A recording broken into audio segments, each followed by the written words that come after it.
যেদিন মুহাম্মদ সাল্লাল্লাহু আলাইহি ওয়াসাল্লাম মৃত্যুবরণ করবে, বাহিরে আপনার মালাকুল মউত এসেছে, ভিতরে আপনার জিবরিল ঢুকে গেলেন, ঢুকে গিয়ে বলতেছেন আসসালামু আলাইকুম ইয়া রাসূলুল্লাহ, হে আল্লাহর নবী, আমার সাথে আজকে একটি নতুন ফেরেশতা এসেছে, যে ফেরেশতা কারোর সাথে দেখা করে না, যার সাথে একবার দেখা করে সে আর বেঁচে থাকে না।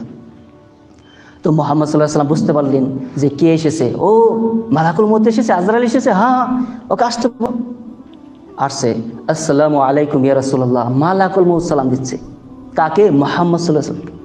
মালাকুল মউত আপনাকে সালাম দিবে, আমাকে সালাম দিবে? দিবে না। আল্লাহ নবীকে ভিতরে প্রবেশ করতেছে, জিজ্ঞাসা করে আল্লাহ নবী ঢুকবো কি? আপনি যদি বলেন ঢুকবো তাহলে ঢুকবো, আপনি যদি নিষেধ করেন তাহলে আমি চলে যাব।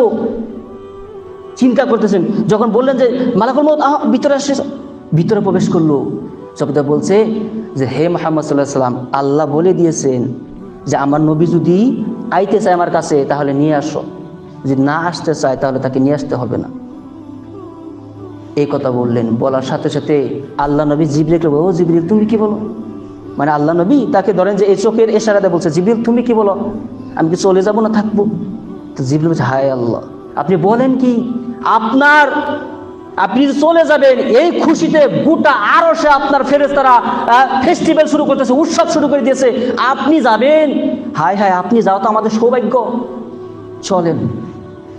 যখন এই কথা বলেন জিবরিল যে চলেন, তখন বলছে হাই হাই, আমি যদি চলে যাই, জিবরিল আমি যদি চলে যাই আমার এই উম্মতের কি হবে?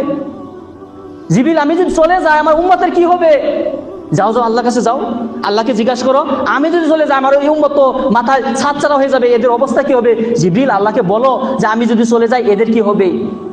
আল্লাহর কাছে চলে গেলেন জিবরিল, আল্লাহ আপনার নবী এই কথা বলে। আচ্ছা হে জিবরিল, আমার নবীকে বলে দাও যে তোমার যে উম্মত রয়েছে উম্মতদেরকে আমি দেখে নিব, তাদের দায়িত্ব আমি নিয়ে নিলাম, এদেরকে আমি দেখে নিব।